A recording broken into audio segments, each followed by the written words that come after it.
നിങ്ങളുടെ കയ്യിൽ നിങ്ങളുടെ വീട് പണിയാനുള്ള പകുതി പണം കയ്യിലുണ്ടോ എങ്കിൽ ആ മുഴുവൻ വർക്കും തീർത്തുകൊണ്ട് ബാലൻസ് പണം നിങ്ങൾക്ക് ഇൻസ്റ്റാൾമെൻ്റ് ആയിട്ട് അടയ്ക്കാനുള്ള സംവിധാനമുണ്ട്. അതേപോലെ തന്നെ നിങ്ങൾക്ക് എത്ര പേയ്മെൻ്റ് ആണോ കയ്യിലുള്ളത് അത് പ്രകാരം പല പല ഘട്ടങ്ങളായിട്ട് നിങ്ങൾ അടച്ചാൽ മതി. നിങ്ങൾക്ക് നിങ്ങളുടെ വീട് സ്വന്തമാക്കാം. ഇങ്ങനെ തുടങ്ങി ഒരുപാട് പരസ്യങ്ങൾ ഇപ്പോൾ വന്നുകൊണ്ടിരിക്കുന്നുണ്ട്. അതിൻ്റെ ജെന്യൂനിറ്റി വളരെയധികം ശ്രദ്ധിച്ചിട്ടല്ലാതെ നിങ്ങൾ ആരും അതിൽ പോയി പെടരുത് എന്നാണ് എനിക്ക് പറയാനുള്ളത്.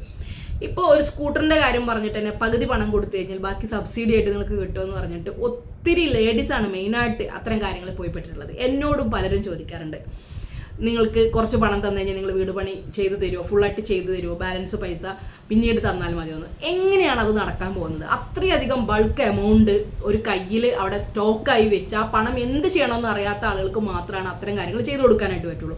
അതല്ലാതെ ഒരു നിയമ സംവിധാനത്തിൻ്റെ ഉള്ളിലൂടെ പോകുന്ന ഒരാൾക്കും ഇത്രയും വലിയൊരു ബൾക്ക് എമൗണ്ട് എടുത്തുകൊണ്ട് മറ്റുള്ളവർക്ക് പ്രൊജക്റ്റ് ഫ്രീ ആയിട്ട് ചെയ്തു കൊടുത്ത് പിന്നെ അവരിൽ നിന്ന് കിട്ടുന്ന പണം ഇൻസ്റ്റാൾമെൻ്റ് ആയിട്ട് എടുത്ത് ചിലവഴിക്കാനായിട്ട് മേടിക്കാനായിട്ട് കഴിയുമെന്ന് യാതൊരു തരത്തിൽ നിങ്ങൾ ധരിക്കരുത്.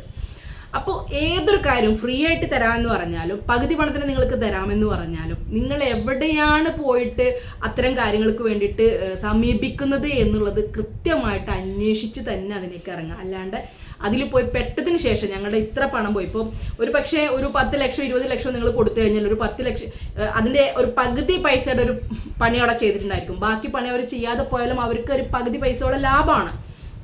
അങ്ങനെ ഒരു 10 100 പ്രൊജക്റ്റിൻ്റെ പണം അവരുടെ കയ്യിൽ കിട്ടിക്കഴിഞ്ഞാൽ അവർക്ക് സുഖമായിട്ട് ജീവിക്കാനുള്ള പണമായി. ഇവിടെ നാട്ടിൽ നിൽക്കണമെന്ന് പോലില്ല. പിന്നെ അവരുടെ പേരിലെല്ലാം ആ സ്വത്തോ മുതലൊന്നും ഇല്ലാന്നുണ്ടെങ്കിൽ നിങ്ങൾക്ക് ഒരിക്കലും ഒരു ഫിനാൻഷ്യൽ കാര്യങ്ങൾക്ക് വേണ്ടിയിട്ട് ഇത്തരം സാമ്പത്തിക ഇടപാടുകൾക്ക് വേണ്ടിയിട്ട് ഒരു കേസ് കൊടുത്ത് പിന്നാലെ നടന്നാലൊന്നും എത്രയോ വർഷങ്ങളായിട്ട് അതിൻ്റെ പുറകെ നടന്ന് കിട്ടിയില്ലെങ്കിലില്ല. പിന്നെ കിട്ടണമെന്നുണ്ടെങ്കിലും ഈ പറയപ്പെടുന്ന നമ്മളെ കയ്യിൽ നിന്നും പണം മേടിച്ച ആളുകൾക്ക് എന്തെങ്കിലും ആസ്തി ഉണ്ടെങ്കിൽ മാത്രമാണ് അത് ജപ്തി ചെയ്തിട്ടോ അല്ലെങ്കിൽ അത് പ്ലഡ്ജ് ചെയ്തിട്ടോ നമുക്ക് അത് തിരികെ തരാനായിട്ട് പറ്റുള്ളൂ.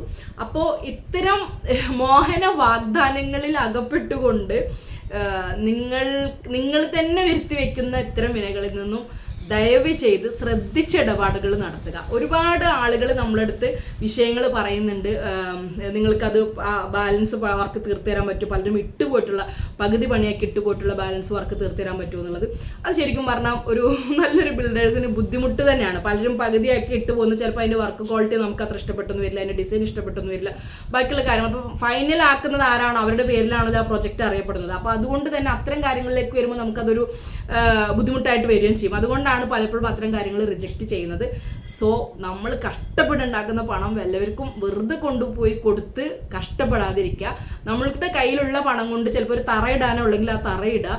അത് കഴിഞ്ഞ് സ്ട്രക്ചർ വരെ പണിയാനുള്ള പണം ഉണ്ടായിട്ടുണ്ടെങ്കിൽ അത് പണിയാം. അതല്ലെങ്കിൽ ലോൺ സംവിധാനം നിങ്ങൾക്ക് ചെയ്യാൻ പറ്റും. ലോൺ സംവിധാനം ചെയ്യുന്നതിന് ഒരു പ്രശ്നമില്ല.